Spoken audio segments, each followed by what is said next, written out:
Assalamualaikum warahmatullahi wabarakatuh. Bagaimana kabarnya teman-teman semua? Insya Allah pada sehat semua ya.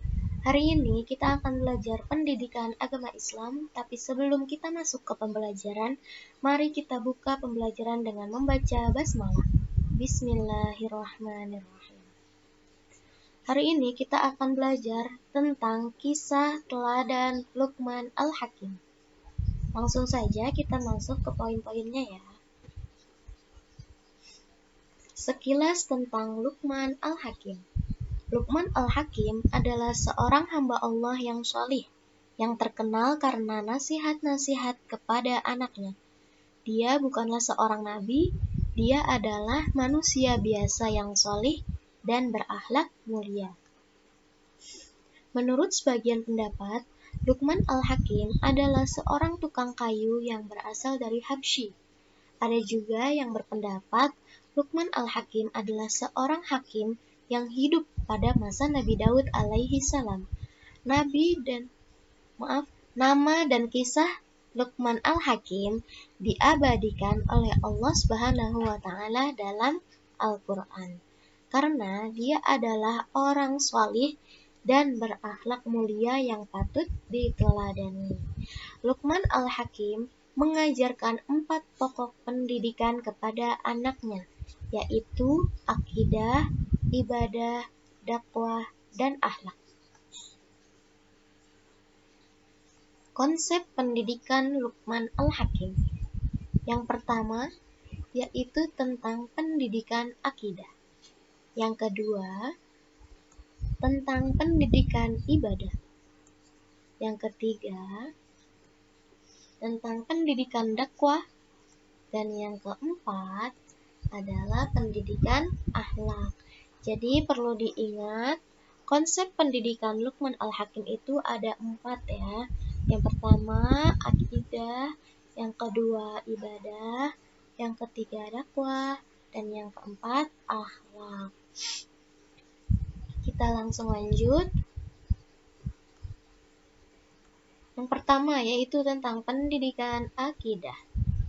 Akidah Islam adalah kepercayaan atau keyakinan pokok yang harus dimiliki oleh seseorang.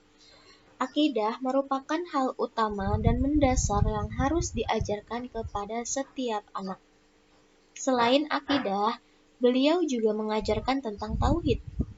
Tauhid adalah kepercayaan bahwa Allah hanya satu. Beliau juga berpesan supaya tidak menyekutukan Allah Subhanahu wa ta'ala.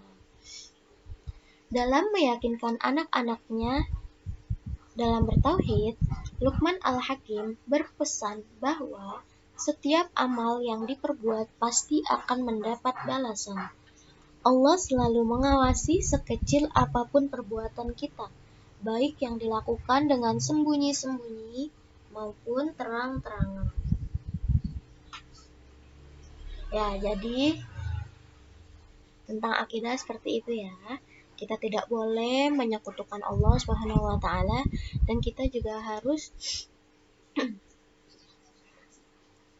meyakini akan adanya Allah. Kita juga harus yakin kalau sekecil apapun perbuatan kita itu pasti diawasi oleh Allah ya. Lanjut, yang kedua tentang pendidikan ibadah. Luqman Al-Hakim menyadari pentingnya membiasakan anak melaksanakan ibadah yang diperintahkan Allah. Jika dari kecil anak sudah diajarkan dan dibiasakan melaksanakan ibadah, maka ketika sudah dewasa, sang anak akan terbiasa dan sadar diri. Luqman Al-Hakim memerintahkan anaknya untuk mengerjakan sholat. Ibadah sholat inilah yang juga diperintahkan oleh Rasulullah SAW kepada para orang tua. Rasulullah SAW memerintahkan agar orang tua menyuruh anak-anaknya melaksanakan sholat ketika berumur 7 tahun dan memberikan sanksi pada usia 10 tahun apabila masih juga tidak mau melaksanakan sholat ya. Tuh, jadi karena betapa pentingnya sholat, kita itu dianjurkan, disuruh untuk sholat dimulai dari umur 7 tahun ya, dibiasakan gitu. Lebih kecil dari 7 tahun itu lebih bagus ya, supaya anak terbiasa. Kalau udah umur 10 tahun susah disuruh sholatnya, nanti dapat sanksi gitu ya. Kita lanjut. Yang ketiga adalah pendidikan dakwah. Luqman Al-Hakim mengajarkan anaknya berani berdakwah, mengajak manusia berbuat kebaikan dan mencegah kemungkaran. Berani menyatakan kebenaran, mengatakan yang benar adalah benar dan mengatakan yang salah adalah salah ya. Jangan dibalik. Mengatakan yang salah mengatakan iya. Jadi jangan dibalik ya. Mengatakan yang salah itu nggak boleh. Jadi harus mengatakan yang benar. Sekarang kita lanjut. Yang keempat, pendidikan akhlak. Hal terakhir yang diajarkan Luqman Al-Hakim kepada anaknya adalah akhlak. Akhlak merupakan budi pekerti, tingkah laku atau perangai ya, mohon maaf, perangai tulisannya seharusnya. Berikut beberapa akhlak mulia yang diajarkan Luqman Al-Hakim kepada anaknya. Yang pertama adalah sabar. Jadi Luqman Al-Hakim selalu mengajarkan sabar kepada anaknya. Sabar terhadap segala sesuatu yang menimpa dirinya. Karena Allah Subhanahu wa taala juga telah berfirman dalam Quran surah Luqman ayat 17 yang berbunyi Bismillahirrahmanirrahim. Ya bunayya aqimis sholata wa'mur bil ma'rufi wanha 'anil munkari wasbir 'ala ma asabaka inna dzalika min azmil umur. Artinya, wahai anakku, laksanakanlah sholat dan suruhlah manusia berbuat yang ma'ruf dan cegahlah mereka dari yang mungkar. Dan bersabarlah terhadap apa yang menimpamu, sesungguhnya yang demikian itu termasuk perkara yang penting ya. Oke, yang selanjutnya yaitu rendah diri. Jadi Luqman Al-Hakim mengajarkan anaknya agar selalu rendah hati ya, bukan rendah diri, rendah hati, menghargai orang lain ya. Rendah hati merupakan lawan dari sikap sombong. Sombong adalah sikap angkuh, membanggakan diri, meremehkan dan menganggap rendah orang lain. Luqman Al-Hakim melarang anaknya untuk bersikap sombong, karena Allah tidak menyukai orang-orang yang sombong. Selanjutnya yaitu mensyukuri nikmat. Luqman Al-Hakim selalu mengajarkan anaknya agar bersyukur kepada Allah Subhanahu wa taala.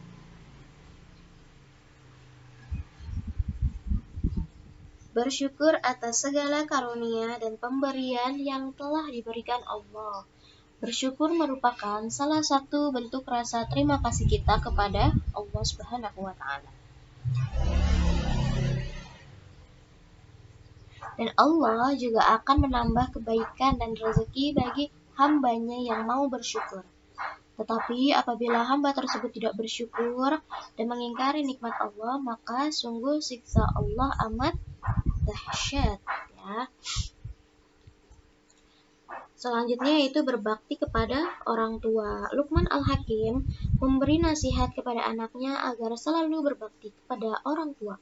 Berbakti dengan cara berbuat baik, memuliakan, dan menghormati orang tua. Orang tua telah merawat dan membesarkan dengan penuh kasih sayang, terutama ibu yang telah mengandung dengan susah payah selama 9 bulan dan menyapih selama 2 tahun. Ya.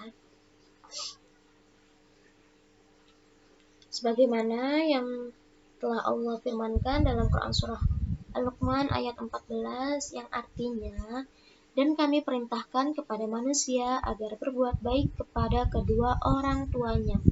Ibunya telah mengandungnya dalam keadaan lemah yang bertambah-tambah dan menyapihnya dalam usia 2 tahun. Bersyukurlah kepadaku dan kepada kedua orang tuamu. Hanya kepada aku kembalimu. Ya, jadi kita harus berbakti kepada orang tua. Selanjutnya yaitu sederhana, ya. Sepertinya ini adalah poin terakhir. Sederhana adalah sikap bersahaja, tidak berlebih-lebihan.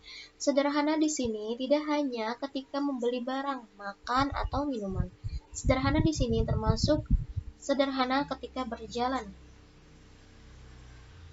Ketika berjalan, berjalanlah dengan sikap yang biasa-biasa saja. Tidak berjalan terlalu cepat dan tidak berjalan terlalu lambat. Tidak menengadahkan wajah seperti orang angkuh dan tidak pula menundukkan wajah. Selain sederhana dalam berjalan, bersikap sederhanalah ketika berbicara, yaitu berbicara dengan lemah lembut.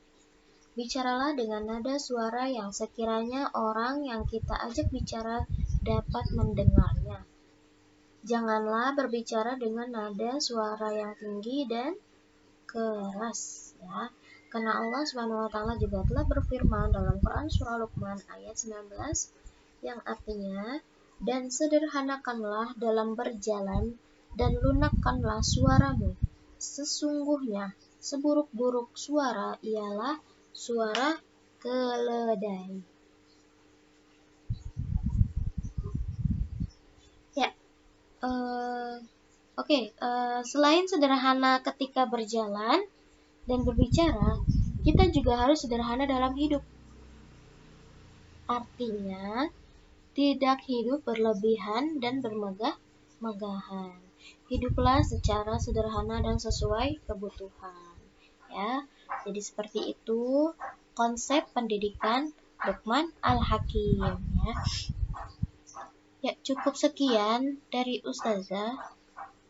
Jika ada yang ingin ditanyakan, bisa kita tanya. Nanti akan kita bahas di Zoom meeting ya. Ya, kurang lebihnya Ustazah mohon maaf. Terima kasih. Wassalamualaikum warahmatullahi wabarakatuh.